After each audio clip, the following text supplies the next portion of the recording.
Okay, so yeah, thank you very much. I hope everyone can see and hear me properly. Um, yeah, so I am very happy to be able to present today, alongside also so many amazing speakers. Yeah, my name is Paul-Georg Ender, and I'm a postgraduate law researcher at the University of Kent. And my main focus is on disability and digital accessibility rights within the UK. And although, yeah, I think this topic is really fascinating, the main point that I'm trying to bring across in my little presentation today is really to show how much disabled students, such as myself, can benefit from inclusive technology and digital accessibility.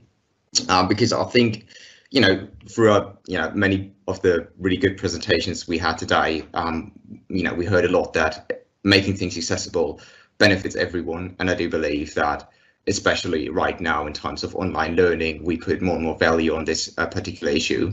But I do also believe that it's of great help for some of you to see a concrete example on, how different technologies can benefit, in my case, a blind or visually impaired student. So what I'm going to do is just basically go over my educational path, which started in Germany and ended up in the UK, sort of to show how different technologies have been used and how different methods have developed over time. Yeah, a little bit of a background. So I have been diagnosed with retinitis pigmentosa at the age of 6, which effectively meant that I would lose my entire sight within a year. Luckily, this process got, significantly delayed, and I lost my sight gradually over time, which in itself meant that I have been using a quite diverse range of assistive technology and digital accessibility and materials over the course of my education. And yeah, starting with my primary school experience, I mainly used their cameras and just a screen and a camera, which effectively enabled me to zoom into the blackboard or zoom into different textbooks to magnify it as much as I can. Yeah, despite that, I was also using these little things, which were effectively massive magnifying glasses. Yeah, for a fact, these technologies enabled me to access the material that I needed. But on the other hand, it was still quite difficult to be on the same pace as other students in the classroom, mainly because the more you zoom into something, the less you see the whole text. So I, in the end, just ended up having, only several letters of a word on my screen, which of course makes reading things out fluently quite difficult. And also you just take way longer than everyone else to read text effectively. So yeah, this was sort of my first experience that I had, and I think also the main problem was that at the time when I went to primary school, inclusive technology was pretty much just starting off, and there were not many companies offering different things. Screen readers were just about to start, really. Yeah, this changed when I went to my secondary school, also in Germany, where in the first couple of years I effectively just started using my laptop, which already made a great change because, in for example, Microsoft Word, you can use different font sizes, you can zoom in differently. It's much more, I think, user focused, which helped me a lot in terms of, making notes, keeping up to pace with other students. On the other hand, I was still mainly reliant on, camera to zoom into the blackboard or to different texts, which again, as in my primary school experience, is quite difficult in terms of having the same amount of time to do a task like everyone else, but you just take longer. And I think the main problem at the time was not only the lack of inclusive technology or digital resources, but also that many teachers at my school weren't really aware of how to approach a disabled student in a certain setting. So there was sort of this twofold difficulty that one has to approach the attitudinal barriers as well as the environmental barriers that one has to overcome. And yeah, but in my last years, especially, this changed because I started using my first screen reader. Just essentially a program that read out everything that was going on my laptop screen, and I think it was from Dolphin Computer Access, and it quite changed quite a lot for me because for the first time I could then read text almost as fast as anyone else, and I could keep up to pace, which for many of you that maybe sounds like something every day, but for me at the time that was incredibly special and important. But the problem there was then still that I now had better technology available. I had the screen reader, but I didn't have a lot of digital resources. So from all of the books that we were supposed to read, I maybe had one or two available digitally. So I still had to spend most of my time going forward, going home, taking the books that we had to read, scanning them in, transforming them into, PDF, HTML, Microsoft Word, which effectively then the overall process probably took me as long as I had to take before when I just zoomed into something.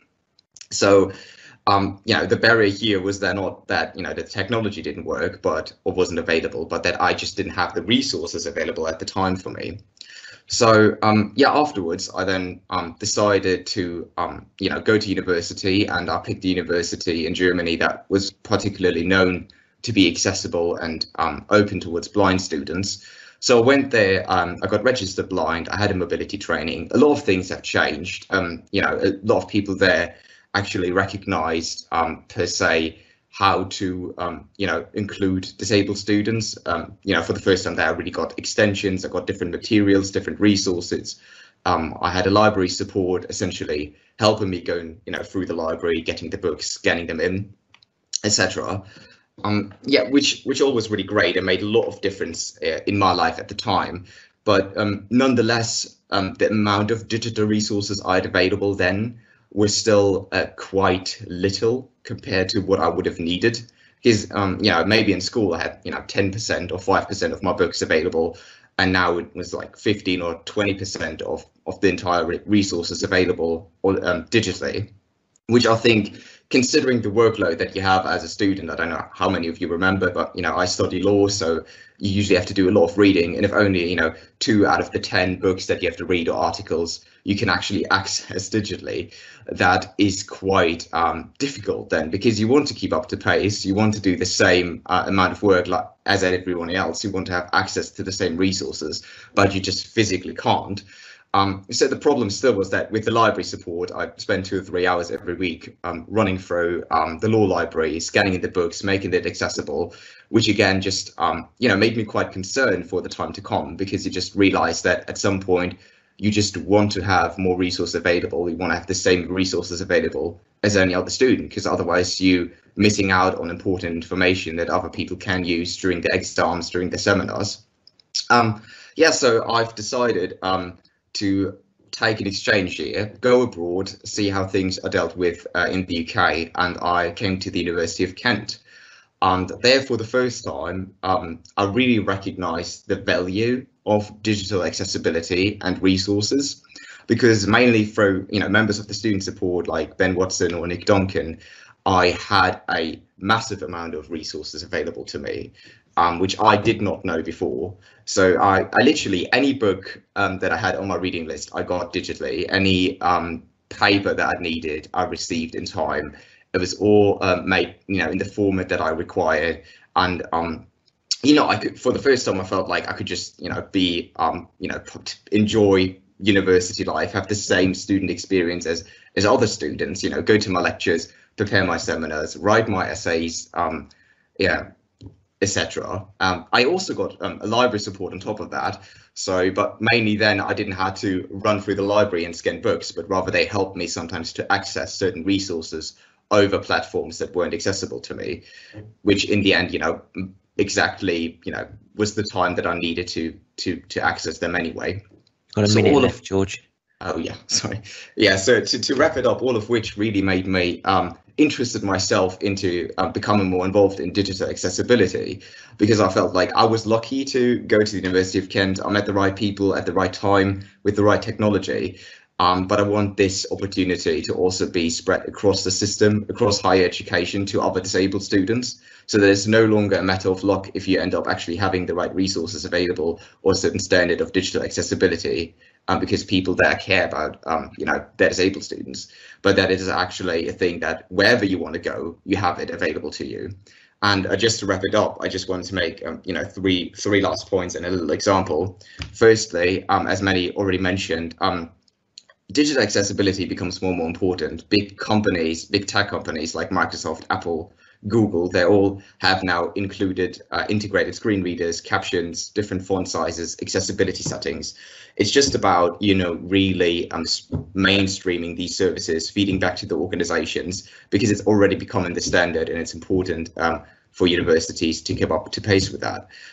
Second of all, it's important to include disabled students within the process, as Ben Watson already pointed out, because without which, you're making services for people that, you don't know what they need. So talk to them, engage with them, and it's becoming more and more important for students in general, especially in times of remote learning. These experiences matter, and, it matters where you want to go and which university you're going to choose. And lastly, I think accessibility, and especially digital accessibility, requires different layers. So on the one hand side, you have your accessible websites, but they also need to be, usable and approachable. Second of all, you need your accessible resources, because if you have accessible resources, but the website where you access them is not accessible, there's no way for me to get, to download them or to read them. And thirdly, if these things fail, you still need to have, the human resources available, someone that can help you if things get more difficult. And just to end on a positive note here, and I know I'm going slightly over time, I had this exact example over Christmas because I wanted to read a book on the concept of equality. The website wasn't accessible, the book wasn't available as a PDF. So I emailed Ben Watson from the Opera Project. I was saying, Ben, I need this book. I need to read it for my research. It's important. So Ben literally went to the library, got the book for me, scanned it in with his phone. It's like a 400-page law book, and sent it over to me, which I think is incredible. And I appreciate the work of him and so many other people from the student support a lot. And it just shows that, you have these safety nets in terms of digital accessibility that are vital for people to use and access their resources and to have them available in the end. And then, the consequence is every other student that now wants the book can have it already because we have it digitally available. And I just hope that, my example and the things that I mentioned now make people more aware that it actually has a big effect on disabled students, and that it is a talent pool that is so far highly untouched, and that we just need to give these students the same opportunities to education as we give everyone else. Thank you very much. Thank you so much, Paul-Georg.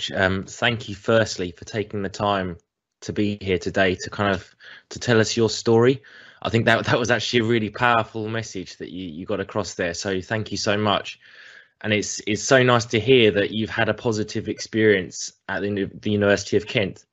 And again, I would just like to give a shout out to Ben Watson and his team as well, because they've done a fantastic job, and they always do. They bend over backwards for students at the University of Kent. And it's really nice to know. So I think, well done to everyone. But again, thank you so much, Paul-Georg. Do we have any questions? We've got some comment rather than questions, Phil, initially, if I may. David Bedford has raised a good comment about publishers and stuff. He says, as a librarian, I know that sadly a lot of publishers still don't make their books available to purchase electronically, or if they do, they cost several £100s over the odds for an individual copy. So again, he mentions that, obviously librarians and various other bodies are lobbying publishers to change this, because it has such an impact on students such as Paul, and it should just be the norm rather than the exception. I think that was kind of the sentiment I got from David's thing there. Yeah, fantastic. Are there any others? We've got time for a quick one if there is one. Need to do some proof. Oh, how do you cope with interlibrary loans that are a scanned PDF? Have you had any experience with that, Paul? Usually I don't. Usually I just I don't have any experience with that. I'm sorry. I usually just get my resources just permanently available through the university. Cool. The only other one, if we stop it there, Steve, sorry, Yep. I think we've just hit time. Yeah, Cool. so in the interest of keeping to time, we're going to move on to our next speaker. So thank you, Paul-Georg, again. Thank you. Thank you.